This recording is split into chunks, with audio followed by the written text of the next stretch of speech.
오늘 받으신 하나님 말씀은 고린도전서 1장 10절에서부터 17절 말씀까지입니다.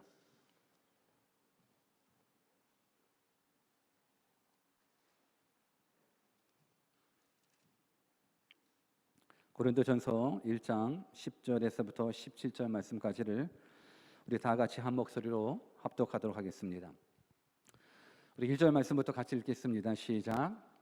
형제들아, 내가 우리 주 예수 그리스도의 이름으로 너희를 권하노니 다 같은 말을 하고 너희 가운데 분쟁이 없이 같은 마음과 같은 뜻으로 온전히 합하라. 내 형제들아, 글로웨의 집 변호로서 너희에게 대한 말이 내게 들리니 곧 너희 가운데 분쟁이 있다는 것이라. 이는 다름 아니라 너희가 각각 이르되 나는 바울에게, 나는 아볼로에게, 나는 게바에게, 나는 그리스도에게 속한 자라 하는 것이니 그리스도께서 어찌 나뉘었느뇨? 바울이 너희를 위하여 십자가에 못 박혔으며 바울의 이름으로 너희가 세례를 받았느뇨? 그리스도와 가이오 외에는 너희 중 아무에게도 내가 세례를 주지 아니한 것을 감사하노니 이는 아무도 나의 이름으로 세례를 받았다 말하지 못하게 하려 함이라. 내가 또한 스데반한 집 사람에게 세례를 주었고 그 외에는 다른 아무에게 세례를 주었는지 알지 못하노라. 그리스도께서 나를 보내심은 세례를 주게 하려 하심이 아니요 오직 복음을 전케 하려 하심이니 말의 지혜로 하지 아니함은 그리스도의 십자가가 헛되지 않게 하려 함이라. 아멘. 우리 믿음으로 한번 고백하였으면 좋겠습니다. 우리 하나님 항상 좋으신 하나님이십니다. God is good all the time. 우리는 하나님의 은혜 없이는 1분 1초도 살 수 없습니다. 고백하십시다. I am nothing. 근데 하나님 함께 하시면 능치 못함이 없습니다. With God, nothing is impossible. 오늘 그 좋으신 하나님, 능력의 하나님 말씀으로 만나 뵙기를 주 예수 그리스도의 이름으로 축원합니다. 오늘은 뜻을 정한 인생 303번째 시간으로 본문 말씀을 통해서 복음의 핵심이라는 제목으로 하나님의 말씀을 증거하도록 하겠습니다. 오늘은 본격적으로 고린도 교회에 어떤 문제가 있었는지 그 문제점을 이야기하기 시작합니다. 지난 시간엔 바울의 인사와 바울의 감사에 대해서 우리가 잠깐 나눴는데 이제 본격적으로 고린도 교회의 문제 때문에 바울이 편지를 썼기 때문에 그 문제를 이제 하나씩 다뤄보기를 원합니다. 고린도 교회의 첫 번째 문제는 바로 분열에 대한 문제였었습니다. 교회가 분열되었다는 건 사실 복음의 핵심을 잃어버린 행동인 겁니다. 교회의 분열은 너무너무 심각한 문제이기 때문에 지금 사도 바울은 지금 1장, 그때야 1장, 2장 이런 거는 없겠지만 편지를 쓸 때 저희들이 읽는 이 성경책 4장까지 분열에 대한 모습들을 다룰 정도로 교회 안에서의 분열은 굉장히 심각한 문제인 겁니다. 왜 교회 안에서의 분열이 심각한 문제냐면 교회의 분열은 곧 복음의 핵심을 잃어버린 행동이 되기 때문에 그렇습니다. 그래서 중요합니다. 교회가 분열됐다는 건 복음의 핵심을 잃어버렸기 때문에 그렇습니다. 그래서 오늘도 본문 말씀을 통해서 왜 복음의 핵심을 잃어버렸을 때 교회의 분열이 일어나는 거고 왜 교회의 분열이 복음의 핵심을 잃어버린 문제인 건지 우리가 말씀을 통해서 찾아봤으면 좋겠습니다. 우리 본문 10절 말씀을 같이 한번 읽어볼까요? 같이 한번 읽습니다. 시작.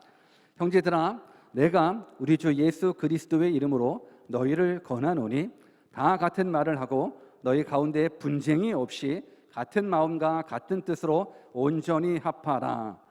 지금 바울은 교회 분쟁으로 인하여 많은 어려움을 겪고 있는 고린도 교회에게 이제 권면을 얘기를 해주는 겁니다. 그러면서 형제들아라고 이야기를 합니다.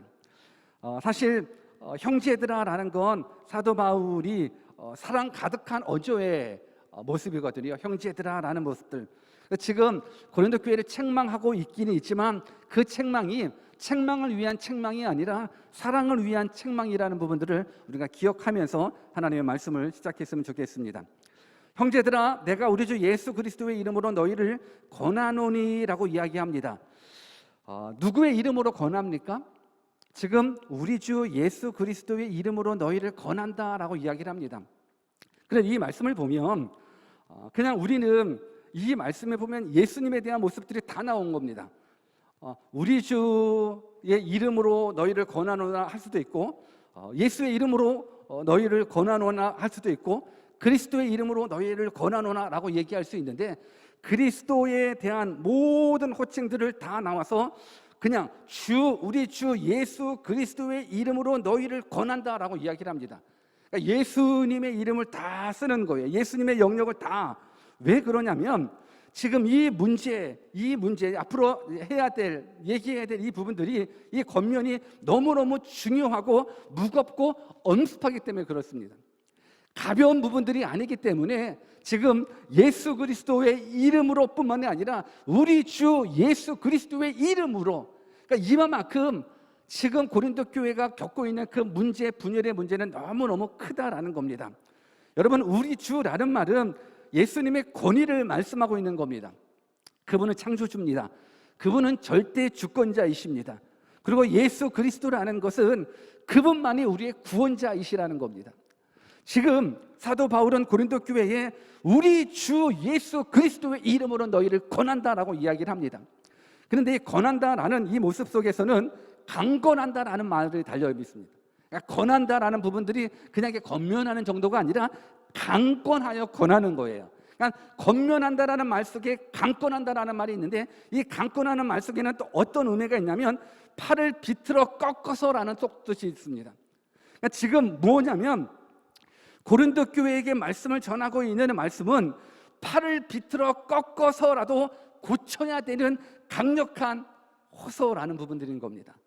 그냥 너희들 왜 싸웠어? 왜 싸워? 싸우면 안 되지. 그럼 안 돼. 뚝 이런 모습이 아니라 팔을 비틀어 꺾어서라도 반드시 고쳐져야 될 문제가 바로 교회에 있어서의 분열이라는 부분들인 겁니다. 그만큼 교회 안에서의 분열은 복음의 본질을, 복음의 핵심을 무너뜨리는 모습이 되는 겁니다. 그러면서 이제 시작과 더불어 그 해결점을 제시해주고 있습니다. 그 해결점이 뭐냐면 너희들에게 권한다 하면서 다 같은 말을 하고 너희 가운데 분쟁이 없이 같은 마음과 같은 뜻으로 온전히 합하라라고 이야기를 합니다.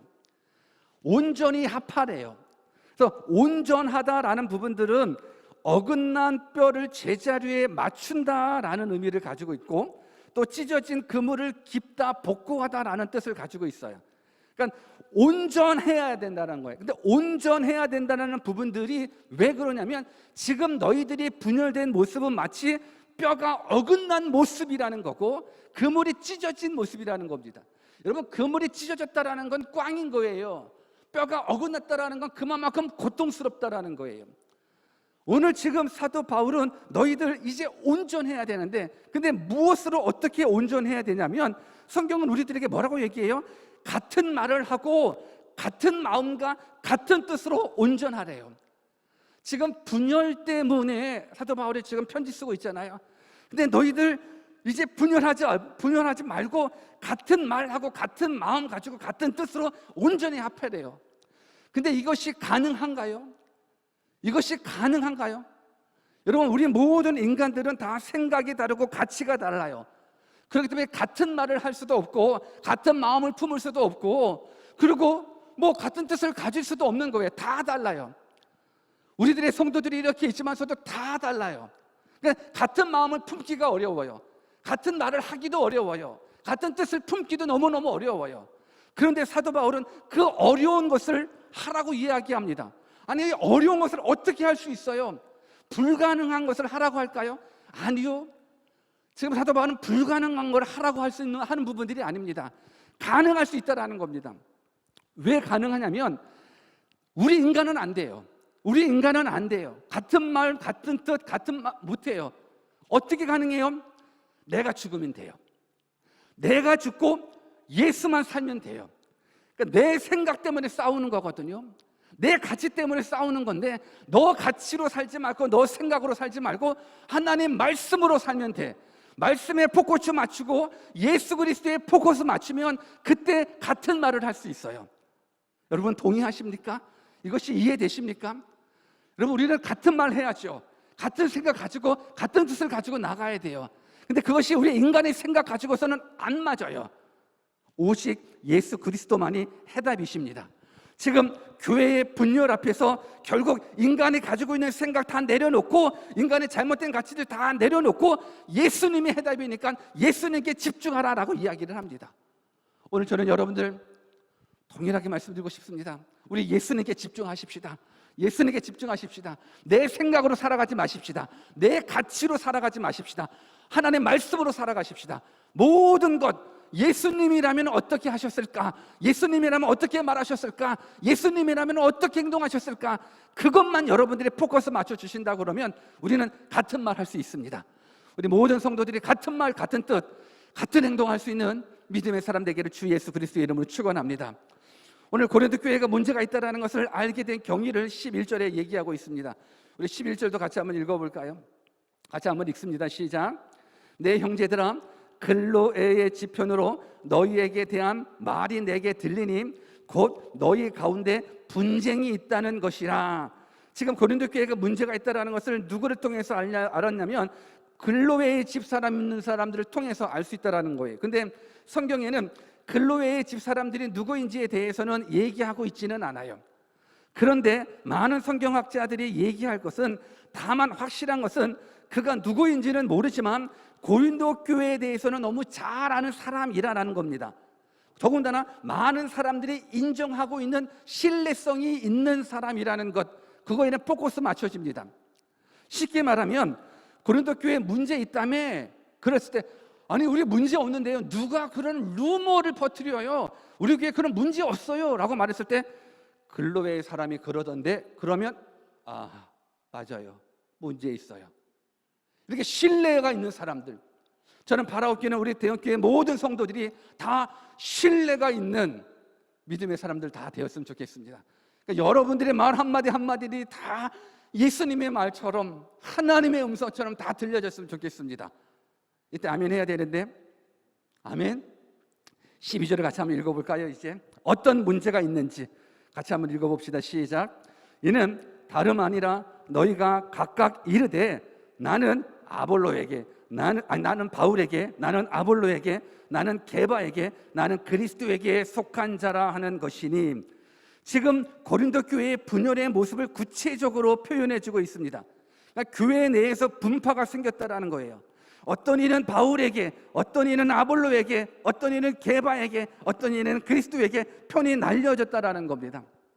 그런데 이게 편이 나눠질 수밖에 없는 상황이 있습니다.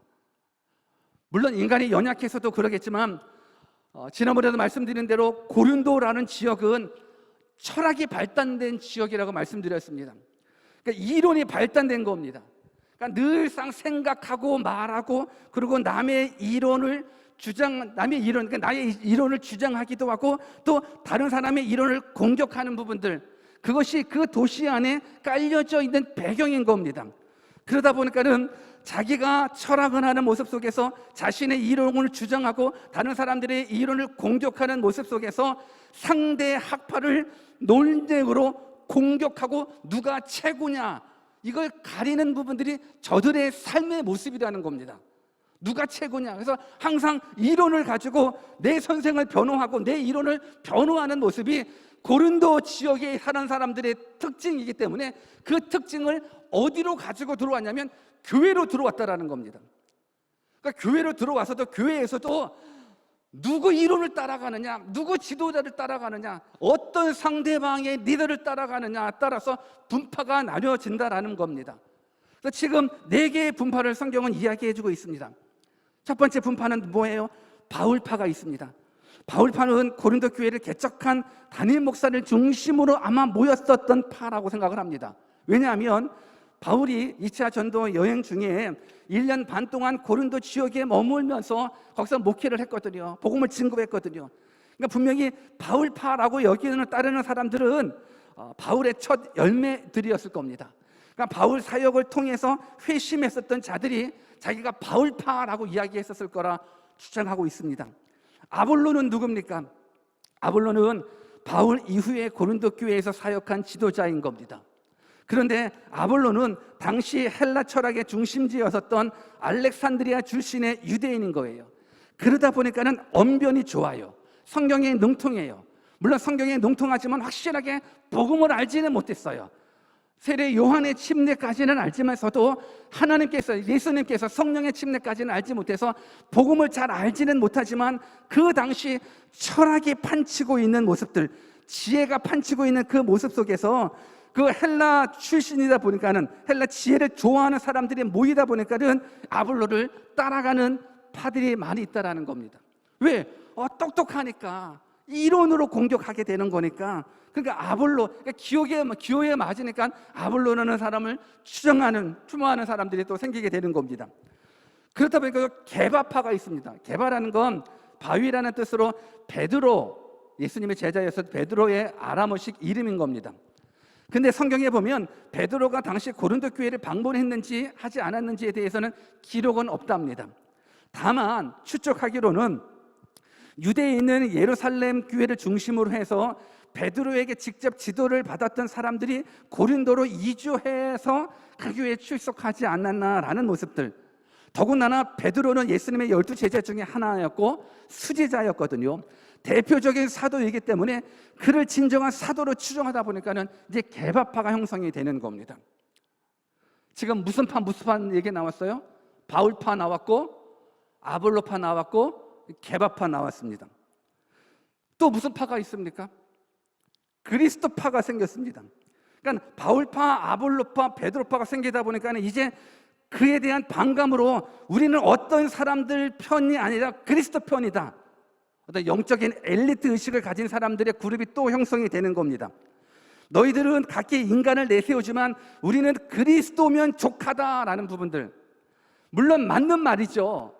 물론 맞는 말이지만 저들은 그리스도만이 족하다라는 부분들이 아니라 그리스도를 섬기는, 예수님을 섬기는 것이 아니라 그리스도를 자기 편으로 만들어서 또 다른 파를 만들고 있는 게 이 그리스도파인 거예요.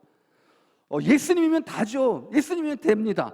그런데 그런 모습이 아니라 바울파, 게바파, 아볼로파, 야 나는 인간 안 따라가, 나는 그리스도면 돼 하면서 그냥 그리스도파로, 그러니까 예수님을 자기 파로 끌어들여서 결국은 내가 너희들보다 뛰어나다라는 부분들인 거예요.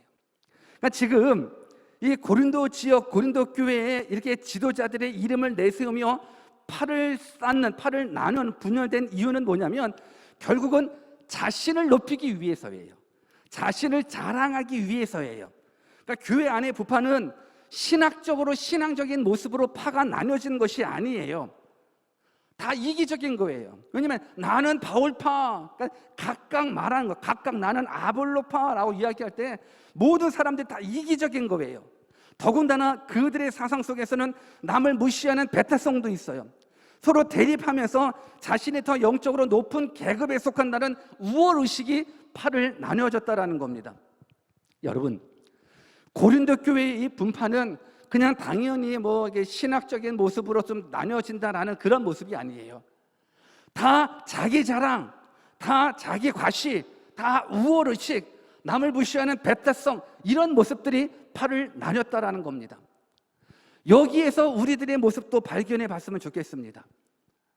우리가 고린도 교회를 배우면서 야 고린도 교회 못됐네, 안 됐네, 비판의 자리에 있는 것이 아니라 우리도 똑같이 하나님을 믿으면서, 사랑의 하나님을 믿으면서 이웃을 사랑해야 되는데, 성도들을 사랑해야 되는데 성도를 깎아내리는 모습이 있다면 내가 바로 고린도 교회 성도라는 거예요.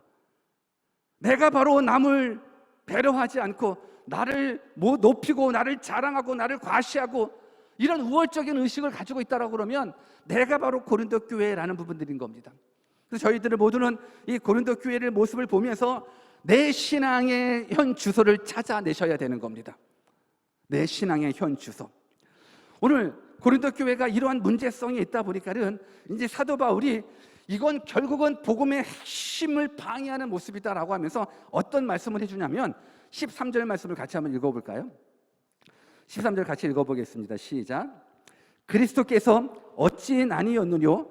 바울이 너희를 위하여 십자가에 못 박혔으며 바울의 이름으로 너희가 세례를 받았느뇨? 지금 바울은 말합니다. 바울적 그리스도가 있냐? 아볼로적 그리스도가 있냐? 게바의 그리스도가 있고 그리스도적인 그리스도가 있냐? 그리스도가 어찌 나뉘었느냐? 나뉠 수 없다라는 겁니다. 베드로의 하나님 우리의 하나님이고, 바울의 하나님 우리의 하나님이고, 아볼로가 믿는 하나님 우리의 하나님인데 지금 서로가 다 각기 나뉘어진다는 겁니다. 그래서 그리스도께서 어찌 나뉘었는지라는 이 말은 교회를 위하여, 우리를 위하여 십자가 지신 분은 오직 예수 그리스도라는 거예요. 그러니까 예수 그리스도만이 유일한 머리, 교회의 머리요 유일한 주인이시라는 거예요. 오늘 주님이 나눠질 수 있는 건 아니에요. 바울이 또 얘기합니다. 내가 과연 너희를 위하여 십자가에 못 박혔느냐? 지금 막 바울파 나오고 아볼로파 나오고 하다 보니까, 야, 내가 너희들을 위하여 십자가에 못 박혔느냐? 이게 뭐예요? 나 아니라는 거예요. 내가 너희들을 위해서 십자가에 못 박히지 않았다라는 거예요. 누가 십자가에 못 박혀요? 예수 그리스도가 십자가에 못 박혔다라는 거예요. 누구를 위하여? 교회를 위하여, 나를 위하여, 너를 위하여. 왜? 우리를 사망에서 생명으로 옮겨주기 위하여, 우리를 지옥에서 천국으로 옮겨주기 위하여, 우리의 지옥강의 죄를 없애주기 위하여, 우리에게 영생을 선물로 주기 위하여, 바울이 아니고 아볼로가 아니고 게바가 아니라 오직 예수 그리스도만이 너희를 위하여 십자가에 죽으셨다는 겁니다. 믿으십니까?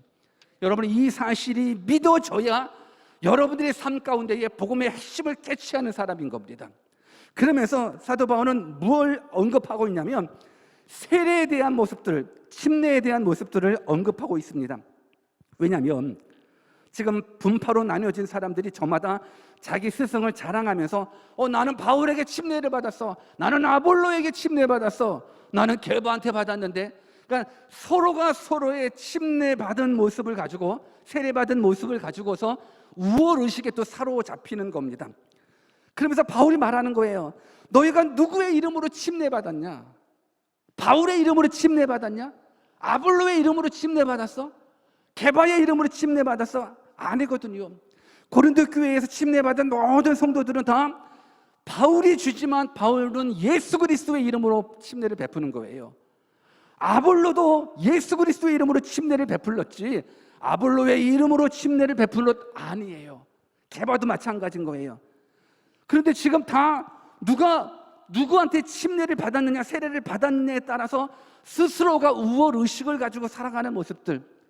근데 이러한 모습이 그 당시의 모습, 고린도 교회의 모습만 아니라 오늘 우리의 현대의 모습에도 적용되고 있더라고요. 여러분 한번 생각해 보십시오. 시골 교회의 작은 담임 목사님에게 침례 받은 사람하고 서울 대형 교회 유명한 목사님한테 침례를 받은 사람하고, 여러분 그 부분들 정말로 침례에 대한 확실한 믿음이 있다 그러면 이거는 다 똑같거든요. 그런데 왠지 서울의 대형 교회 유명한 목사님한테 침례를 받은 사람들은 내가 그분한테 내가 침례 세례를 받았다고 우월의식을 가지고 있다 그러면 그 사람이 지금 고린도 교회 분파로 나뉘어져 있는 사람하고 똑같다라는 부분들인 거예요. 이건 침례나 세례뿐만 아니라 시골의 작은 교회를 출석하는 사람하고 한국 서울 강남 대형 교회 유명한 교회에 출석하는 사람들하고 또 다르게 느껴지는 거예요. 시골 작은 교회를 출석하는 사람은 왠지 그 믿음이 작고 초라해 버리고, 아니면 대형 교회 유명한 교회에 출석하는 사람들은 자기의 믿음이 마치 대형인 것처럼 착각하고 있는 게 오늘 현재 우리들의 모습일 수 있다라는 부분들인 겁니다.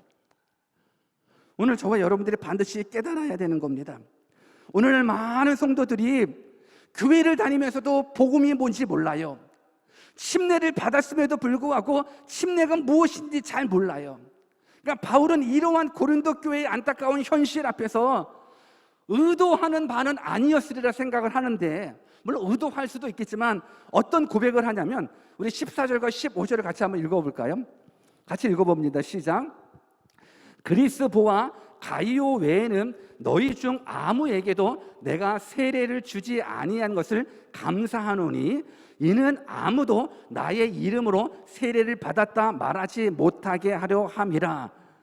당시 고린도 교회는 누구에게 세례를 받았느냐라는 문제로 분쟁이 싹트기 시작했기 때문에 바울은 나는 그리스보와 가이오 외에는 세례를 주지 아니한 것을 감사하고 있어요. 물론 그러다가 글을 써 내려가다가 한 명 더 있다, 한 명 더 있다 하면서 16절에 스데바나 집사람에게도 세례 주었다라는 이야기를 언급하게 됩니다. 그러니까 결국 바울은 그리스보와 가이오를 언급하면서 스데바나 집사람에게 세례를 준 것, 그리고 이 세 사람 외에는 내가 다른 사람 알지 못한다라고 이야기를 하고 있습니다. 그러니까 바울은 내가 지금 이 세 사람한테 세례 준 것, 많은 사람한테 세례 주지 않고 이 딱 세 사람한테 준 거에 대해서 너무너무 내가 세례를 적게 준 거에 대해서 감사하고 있는 모습인 겁니다. 왜 그래요? 지금 세례받은 사람들이, 예수 그리스도의 이름으로 침례받은 이 고린도 교회 성도들이 다 분열됐단 말이에요. 분열됐다라는 건 이들이 침례가 뭔지 모르고 복음의 핵심이 뭔지도 모른다라는 겁니다. 그래서 사도 바울은 이 답답하다. 야, 차라리 내가 이 3명밖에 안 준 게 이게 다행이다. 내가 만약에 300명 줬으면 그 300명의 파가 형성돼가지고 이 고린도 교회를 왔다 갔다 할 텐데 난 3명밖에 안 준 거에 대해서 하나님께 감사하고 있어요. 저는 이러한 모습들, 이 성경을 보고 설교를 준비하면서 어떤 목사님의 간증이 눈에 들어오더라고요. 어떤 목사님의 간증이 눈에 들어와서 제가 읽어드릴게요. 한번 잘 들어보십시오. 이게 우리들의 모습일 수 있다는 겁니다. 그 목사님이 이렇게 얘기를 하더라고요. 오늘 이 시대에 진짜 그리스도 복음이 필요한 곳은 다름 아니라 교회이다. 여러분 여기서 눈치채셨습니까? 이 말이 무슨 의미인지? 이 시대에 진짜 그리스도의 복음이 필요한 것은 다름 아니라 교회이다. 교회는 이미 복음을 알고 있기 때문에 교회가 아닌 교회 밖에서 복음이 전해져야 한다고 하는 이들이 있겠지만 정작 교회가 복음을 알지 못하는 아이러니한 일이 지금의 현실이다 라고 이야기하면서 본인의 과거 이야기를 합니다. 나는 신학교를 마치고 교회의 부교역자로 사역을 할 때도 복음이 무엇인지 알지 못했다. 여러분 이건 엄청난 거예요. 신학교를 마치고 교회에서 부교역자로 사역할 때도 복음이 무엇인지 알지 못했대요. 나는 설교 시간에 복음을 전하는 것이 아니라 성도들이 세상에서 어떻게 살아가야 하는지에 대해서 삶의 문제를 터치할 뿐이었다. 물론 삶의 문제를 터치한다는 것이 잘못된 것은 아니다. 하지만 삶의 문제 이전에 예수 그리스도의 복음이 무엇인지를 가르쳐야 한다. 복음을 통하여 예수 그리스도를 닮아가는 과정이 있어야 하는데 순서가 바뀌어도 한참 바뀌었다는 것을 알았다. 아무리 삶을 터치하고 가르친다고 한들 속 사람이 바뀌지 않는데 겉만 번지를 하면 무슨 소용이 있단 말인가? 문제는 내가 바로 그런 자였다. 신학교 3년 동안 복음이 무엇인지 바르게 알지 못하고 졸업을 하였으니 내 안에 무엇이 들어있겠는가? 그래서 풀타임 교역자 사역을 해도 전임자들이 했던 그대로를 단습하면서 그냥 그치고 마는 것이었다. 그저 내가 맡은 기간을 숫자적으로 부응시키면 담임 목사님에게나 일반 성도들에게 잘한다 칭찬을 듣는 것이 사역의 목표였고 전부였다. 그렇게 칭찬을 들으면 힘이 나서 더 열심히 했는데 그 열심은 하나님의 열심이 아니라 순전히 나의 열심이었다. 그런데 나는 이런 일이 하나님 앞에서 악한 일인 줄 전혀 알지 못하고 행했다. 교회를 개척하고 나서 나의 자랑은 해마다 몇 명에게 세례를 베풀었는가였다. 올해는 몇 명에게 세례를 베풀었노라. 나를 개척해준 교회 목사님에게 보고할 때마다 어깨가 으쓱해지곤 하였다. 그것이 바로 나를 자랑하는 최고의 무기였던 것이다. 바울은 오히려 그 세례를 베푼 사람이 몇 사람 되지 않은 것으로 인하여 감사한다고 했는데 나는 세례를 베푼 것으로 인하여 자랑을 삼았으니 그저 부끄럽기 그지없다. 그러면서 이분이 그런 얘기를 해요. 결국 복음은 십자가인데 이 십자가 복음보다 숫자적인 부흥과 남들의 관심에 더 많은 신경을 쓰며 살았노라 고백을 합니다. 여러분 바울은 자기가 세례준 자가 셋밖에 없음에 감사하고 있는데 오늘날 많은 자들은 세례준 자가 많다라는 것을 자랑합니다. 더군다나 내가 누구에게 세례를 받았는지를 중요하게 여기고 있습니다. 이것이 현실이에요. 그래서 한번 우리가 생각해 보는 거예요. 왜 바울이 이 팔을 꺾어서라도 이걸 고쳐줘야 된다는 걸 왜 권면했었을까? 저들이 세례를 받은 사람들이거든요. 세례를 받았는데 세례가 뭔지 모르면서 세례를 받은 사람이기 때문에 가슴이 무너지는 거예요. 여러분 세례가 무엇인지 침례가 무엇인지 우리 한번 로마서 6장 3절에서 5절을 읽어보면서 한번 잘 생각해 보십시다. 여러분, 지금 고린도 교회는 분열됐어요. 하나 되지 않았어요. 연합되지 않았어요. 분열됐어요. 그러니까 분열됐다라는 걸 생각하고 오늘 세례가 무엇인지 성경을 한번 읽어보는 거예요. 같이 한번 읽어봅시다. 시작. 물은 그리스도 예수와 합하여 세례를 받은 우리는 그의 죽으심과 합하여 세례 받은 줄을 알지 못하느뇨. 그러므로 우리가 그의 죽으심과 합하여 세례를 받음으로 그와 함께 장사되었나니 이는 아버지의 영광으로 말미암아 그리스도를 죽은 자 가운데서 살리심과 같이 우리로 또한 새 생명 가운데서 행하게 하려 함이니라. 만일 우리가 그의 죽으심을 본받아 연합한 자가 되었으면 또한 그의 부활을 본받아 연합한 자가 되리라. 저는 여러분들 이 말씀을 읽으면서 뭔가 그렇구나를 뭔가 캐치했으면 좋겠어요. 뭔가 캐치가 되나요? 여러분, 지금 왜 사도 바울이 분열된 교회 앞에서 가슴을 치면서 이렇게 많은 시간 이 편지를 썼을까요? 왜 그럴까요? 여러분, 세례라는 건, 침례라는 건 예수님하고 합한 거예요. 예수님하고 합한 거예요. 예수와 합하여 세례를 받은 우린 거예요. 그의 죽으심과 합하여 세례를 받은 거예요. 그래서 우리가 침례를 받을 때 물속에 들어가잖아요. 물속에 들어가는 건 뭐예요? 예수님의 죽음에 나의 죽음으로 합해지는 거예요. 그리고 우리가 물속에서 나오잖아요. 뭐예요? 예수의 부활이 나의 부활이 되는 거예요. 그래서 세례는 연합이에요. 예수님과의 연합이에요. 죽음과 부활을 경험할 수 있는, 그래서 이 연합인데, 예수님과 연합을 한 자들이 연합을 깨요. 나는 죽고 오직 예수님을 살아가야 된다라는 부분들 속에서 침례받은 자거든요. 나는 이제 죽었습니다요. 나는 죄로 죽었습니다. 예수 그리스도의 십자가 죽으실 때 나도 죽었습니다. 이게 침례인데, 죽었는데 안 죽었어요. 예수 그리스도의 죽으심과 나도 죽으심이 연합돼야 예수 그리스도의 부활이 나의 부활이 되는데, 이 연합이 침례의 세례에 분명하게 있음에도 불구하고 나는 바울한테 침례받았어, 나는 아볼로한테 침례받았어 하면서 분파가 나눠주고 서로 우월주의하고 서로 비난하고 비판하고, 여러분, 이 사람은 세례를 받았어도 세례를 왜 받았는지 모르는 거예요. 침례가 어떤 의미인지 모르면서 침례를 받으시는 거예요. 여러분, 이해가 되시겠습니까? 왜 바울이 교회 분열 문제를 다루면서 이렇게 팔을 꺾어 비틀어서라도 이 부분들을 없애려고, 해결하려고 하는 그 이유를 여러분들이 아시겠습니까? 저들이 복음의 핵심을 놓쳐서 그래요. 복음의 핵심에 빠져버리니까 아무리 침례를 받아도, 침례 1년 365일 받아도 소용이 없는 거예요. 왜? 복음의 핵심을 놓쳤기 때문에. 근데 저들은 다 그냥 자랑하는 거예요. 나는 바울한테 침례받았어, 나는 게바한테 나는 침례받았어 라는 걸로. 그래서 복음의 핵심을 사도 바울이 얘기해줘요. 우리 본문 17절 말씀 같이 읽어볼까요? 17절 같이 한번 읽어봅시다. 시작.